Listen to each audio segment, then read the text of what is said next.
My name's Kenny. This is the Honda CRX 95 Del Sol.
Hi guys, today we're in a 1995 Honda CRX Del Sol. And I know it is an absolute mouthful, but bear with me. This car belongs to my good friend Kenny, and he has owned a Integra before this, and he also owns a Honda Civic. Now, why did he choose to drive this instead of the Civic? Pretty simple. It's a lot more fun.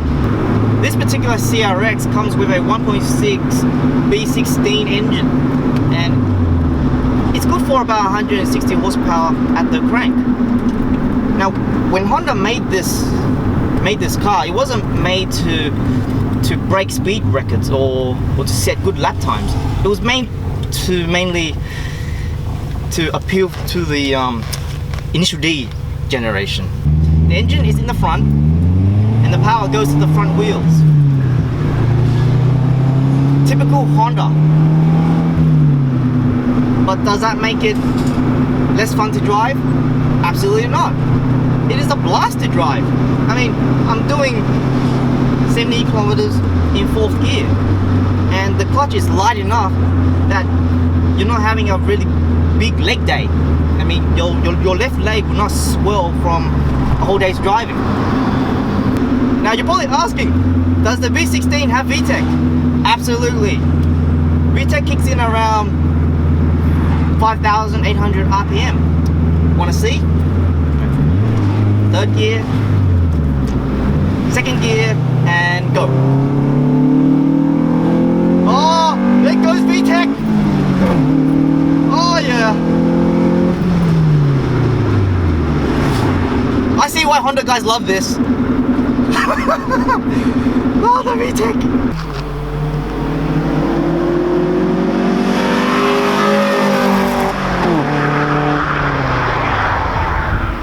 Oh, let's do that again.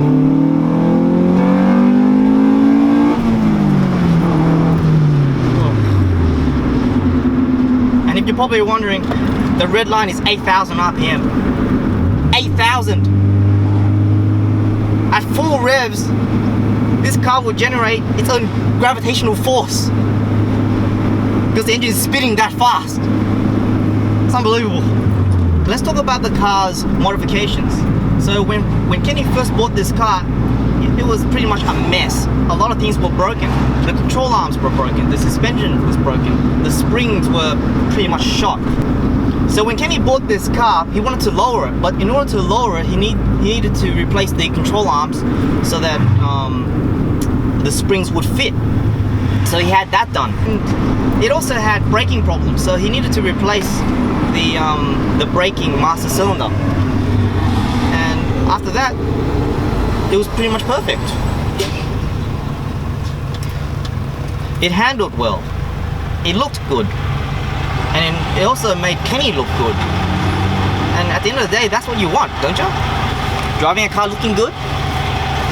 Don't we all? Probably one of the best features of this car is the back windows come down. I mean, how many cars out there where your back windows can come down?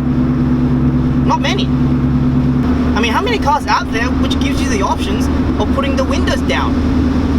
I can't name any, can you? Here's another thing.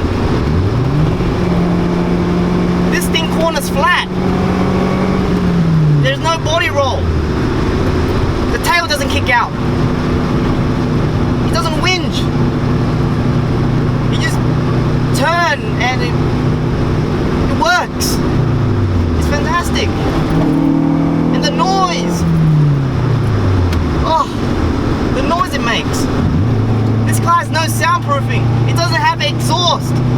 So what you're hearing is the engine working.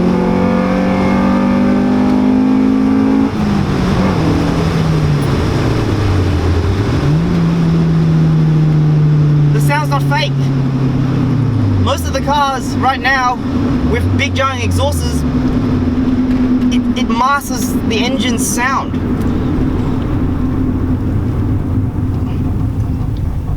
Not this though.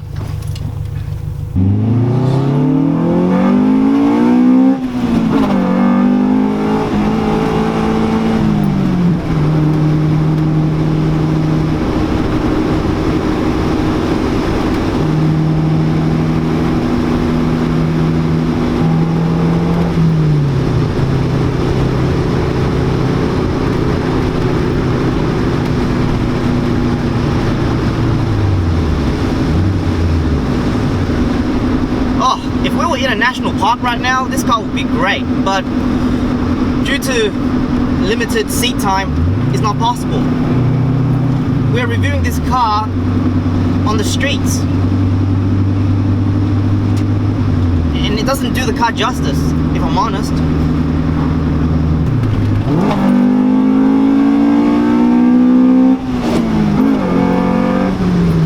Ah, boss! Boss!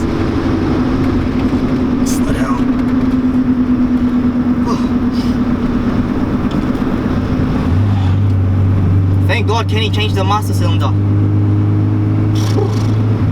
This car has a lot of things going for it, but it also has a lot of bad things too.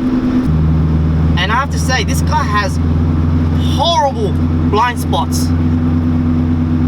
Absolutely horrible. I cannot see my blind spots.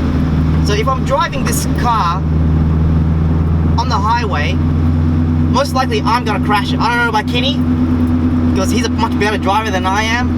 So if I was to drive this car on the highway, I'll probably get into an accident doing slaloms, because I won't be able to see my blind spots. That, you see that? There's meant to be like a blind spot mirror here, but all you can see is this pillar. We are now parked on the side of the road. The reason why we're here is because it's been a long day and my back is absolutely killing me. So, as you can see, this car is not for everyone. It's not for me. The ride's too hard, red is too audacious, the interior is a bit aged, and it's not turbocharged. But then again, it's not my car. I still had fun driving it. So I would like to say a big thank you to Kenny for letting me drive his car. And as always, keep it safe, keep it legal. I'll see you guys soon.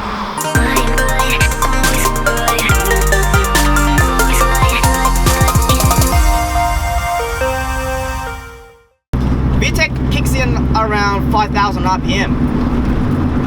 And you know that you're in Vtec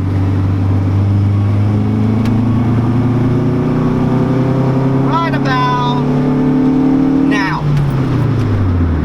Actually, it kicks in at 5.8. 5.8. Oh fuck.